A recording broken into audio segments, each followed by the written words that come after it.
Win सर्वता तुझ ढळणे धिमी श्री रघुनाथा वाया चुकवू नको आता उठ तत्वता जाऊ ते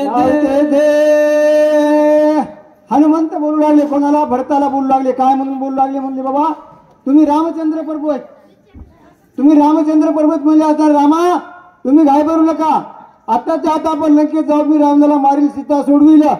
तुम्ही ताबडतोब उठा असं हनुमंत बोलू लागले. हुर लक्षण ऐसे नव्हे जेने स्वामित्वास बाधा पावे ऐसे न धरावे रागावे वेगी निघावे युद्धाचे.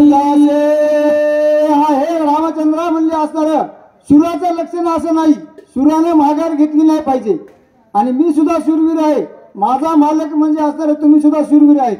तुमचं काम जर माझ्या जर नाही झालं तर माझ्या सुरतवाला बाधा लागेल असं हनुमंत बोलू लागले. युद्ध धर्म सांडेसी दुष्ण लागे सूर्यवंशाशी आणि सकळा ते मारविसी हत्या घेसी निज माथा. हनुमंत बोलू लागले म्हणजे रामा तुम्ही जर आता युद्ध जर सोडून इथं जर राहिलात तर तुमच्या सूर्यवंशाला बाधा लागेल. सूर्यवंशाला दोष लागेल आणि मला सुद्धा या ठिकाणी मी सुद्धा राहणार नाही. अयोध्येमध्ये कोणी शिल्लक राहणार नाही असं हनुमंत बोलू लागले. विशिष्टाईच्या वेळे झुंजोने देशी गोळांगुळे एकाचे निपाप बळे दिने सकळ केले मारो. हनुमंत बोलू लागले असणार आपलं अगोदरच ठरले म्हणले असणार सगळ्याला मारायचं तेव्हाच वापस जायचं नाही तोपर्यंत वापस जायचं नाही.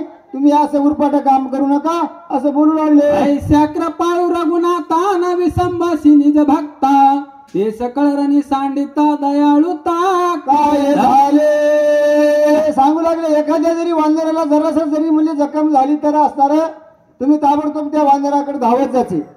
आणि बाबा लय लागले का कसं काय तुझी अवस्था फार विकळ झाली असं म्हणून तुम्ही युद्धाच्या ठिकाणी विचारायचे. आणि आज सगळ्या वानरावरची माया बाजूला सारून तुम्ही आज इथं कसं काय आलात असं हनुमंत बोलू लागले. वर्गी चिंतित सुरवर रावणा मारिल रामचंद्र बंध सोडविल समग्र निरंतर वार पाहते. अरे रामा म्हणले असं स्वर्गामध्ये सगळे 33 कोटी देव वाट पाहिले कशाची की रामचंद्र प्रभू रावणाला मारील आणि आम्हाला बंदीतून असणारा मुक्त करील. याची असणारे 33 कोटी देव स्वर्गातून वाट पाहिलेत. त्या देवाला चिंता लागलेली आहे. रामा तुम्ही असं करू नका असे हनुमंत बोलू लागले. ऋषी वाल्मिकाचे भाष्य नागताती सुरस राम मारिल रावणास त्या बोलास साच करे. रामा म्हणले असणार तुमच्या अवतार कार्याच्या अगोदर 700 वर्षापूर्वी वाल्मिकांना असणारे रामायण लिहून ठेवले. त्या वाल्मिकाचा असणारा शब्द खोटा होऊ देऊ नका. वाल्मिकांना जसं लिहिले तसं आपल्याला वागायचंय म्हणून आपला अवतार आहे असं हनुमंत बोलू लागले. पाळावे वेदाशी संरक्षावे पुराणाशी नुलंगावे ऋषी वचनाशी प्रतिज्ञा श्रीरामा. हे रामा तुम्ही अवतार कार्य कशा करता धरलेले म्हणले असताना की बाबा ऋषीच्या शब्दाला मान द्यायचा आहे आणि साधू संतांचा प्रतिपाळ करायचा आहे दुष्टाचा संहार करायचा आहे म्हणून असताना तुम्ही अवतार घेतलाय. तुम्ही युद्धातून माघार का गेले असं बोलू लागले. हे प्रतिज्ञा साचे करी रावणा त्या जीवे मारी शरणांगताचा कैवारी निज भक्ता करी उल्हास. प्रतिज्ञा तुम्ही जी प्रतिज्ञा घेतली ती प्रतिज्ञा आज खरी करून दाखवण्याची वेळ आली. तुम्ही मागे सरकता का म्हणले असणार. तुमची प्रतिज्ञा काय आहे की असणारा निज भक्ताचा कैवार करायचा. शरणागत जो तुम्हाला शरण आलाय त्याच्यावर कृपा करायची म्हणली असणार आणि तुम्ही सगळं काही टाकून असणार पाठीमागे सकाळ सरकायले असे हनुमंत बोलू. अशोकवनी के माझाऱ्या अडकली सीता सुंदरी तिशी सोडवून झडकरी अभिषेक करी बिभीषणा. तुम्ही बिभीषणाला वचन दिले म्हणले असणार. काय वचन दिले तुम्ही? बिभीषणाला लंका स्वाधीन करण्याचं वचन दिले. रावणाला मारील आणि लंकेचा राजा तुला करील. बरं अशोक वनामध्ये सीता सुंदरी तुमची सुंदर अशा प्रकारची पत्नी अशोक वनामध्ये रावणाच्या जाळ्यामध्ये अडकलेली तिची सुद्धा सोडवण करायची असं हनुमंत बोलू लागले. तुझी रघुनाथा पाऊलई न घाले सर्वता तुझ विना मी सकळ व्रता असा रता भूमी भारा. हनुमंत बोलू लागले. हे रामा तुझी आण म्हणली असणार मला तुझ्याशिवाय मी एक पाऊल सुद्धा इकडे तिकडे हलणार नाही. फक्त मी एकटाच नाही माझी सगळी 18 पद्म वानर सेना तुझ्या पाठीशी आहे. तू अजिबात घाई करू नको असं हनुमंत रामाला बोलू लागले. किती पास निर्वाण कासयासाठी धरिसी मौन तुझ विना न करी गमन हे त्याची प्राणाता साडीना. कोणाला बोलू लागले? रामाला बोलू लागले का? हनुमंत भरताला राम समजून बोलू लागले, हे रामा मला तुझी शपथ आहे म्हणले असणार, मी असणारा तुला घेतल्याशिवाय इथून एक पाऊल भरे पुढे जाणार नाही.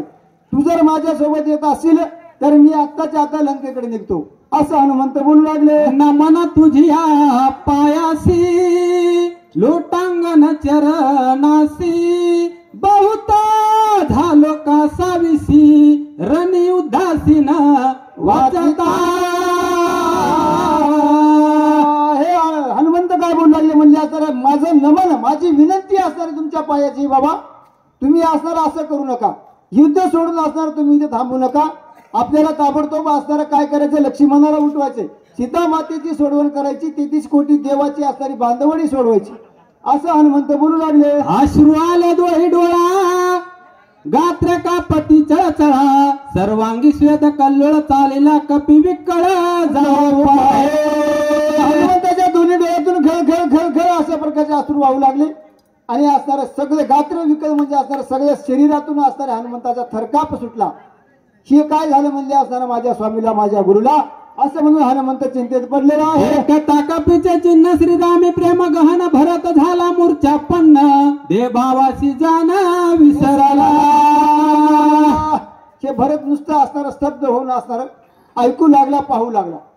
भरताना असणारा भरत विचार करू लागला, बाबा एवढं असणारं रामावर प्रेम, भरता इतका रामावर प्रेम करणारा दुसरा भक्त नाही, पण हा माझ्यापेक्षा पुढचा आहे म्हणून असणारा भक्ताला सुद्धा भरत सुद्धा असणारा देहावर राहिला नाही. आपला आपण मी भरत आहे हा भरत सुद्धा विसरलेला आहे. नाठवे देह घ्या वृत्ती नाठवे वर्णा समजाती नाठवे स्वजन संतती जडली वृत्ती श्रीरामे.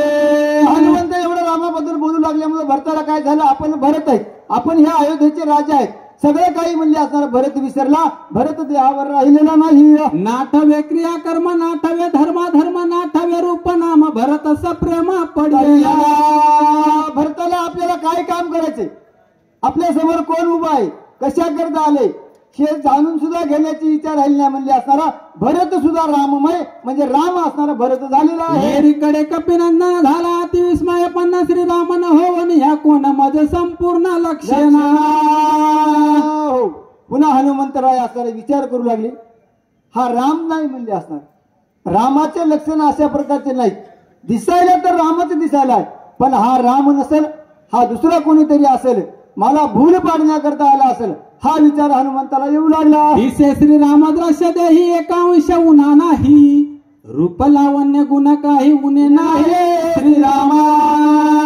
बरं कसं दिसायला म्हणले असणार, रामासारखंच दिसायला, रामासारखाच वर्ण आहे, रामासारखाच गुण दिसायला, राम आहे असं वाटायले पण राम हा नाही असा विचार करू लागले. मान मान नेटका मेघ श्याम तनु देखा कासे पितांबर सुरेखा स्वरूप देखा साजिरे.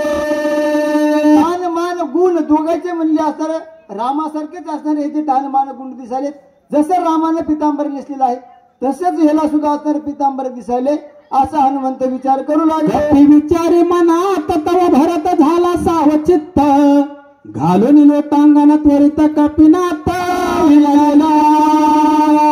असा विचार हनुमंत आपल्या मनाच्या ठिकाणी करू लागले. हनुमंत विचार करीत असताना काय झाले म्हणले असणार की भरत असणारा सावध झाला आणि भरत सावध होऊन काय करतो, तू श्रीरामाचा निज भक्त सखा जीवलग हनुमंत रामाज्ञेशी नित्यांकित राम सेवित सर्वदा. भरत बोलू लागले, काय म्हणू लागले, बाबा तू असणारा रामाचा असणारा सखा भक्त दिसायलास, तू रामाचा भक्त असणारा हनुमंत आहेस की काय, तू रामासोबत असणारा रात्रंदिवस असणार दिन रजनी हाची धंदा गोविंदाचे पोवाडे हा असणारा तुझा कर्म आहे असं भरत हनुमंताला बोलू लागले. मी श्रीरामाचा धाकटा बंधू भजन हिन महाबंधू नायके श्रीराम कथा गंधू अभाग सिंधू मी. भरत बोलू लागला, मी रामाचा धाकटा भाऊ आहे, भजन माझ्या नशिबात नाही म्हणले असणार, रामासोबत राहणं माझ्या नशिबात नाही, तुला भजन करणं रामाची संगत असणारी तुझ्या नशिबात आहे हनुमंता असं भरत बोलू लागला. सौभाग्य कपिनंदना सबाय वेचिले श्रीराम भजना रामे विनने नस्याना प्रेमा गहना श्रीरामे. सांगू लागले, म्हणू लागले, काय म्हणू लागले, अरे हनुमंता म्हणले असणार खरोखर असणार तू काय सौभाग्य आहेस म्हणले असणार तू भाग्यवान आहेस की असणार रामाच्या संगतीत राहून तुला रामाचं भजन असणार रात्रंदिवस घडते म्हणजे तू भाग्यवान आहेस असं भरत बोलू लागला. सर्वेंद्रियाच्या ठाई राम कोंडला तुझे देही रामा वाचून नेनसी काही म्हणून पाही विनविना.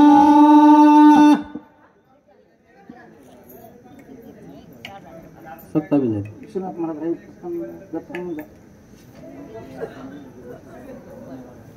चाळीस पुंडली कवरधार विठ्ठल श्री ज्ञानदेव तुकाराम राजा रामचंद्र भगवान की जय. पवन सुत हनुमान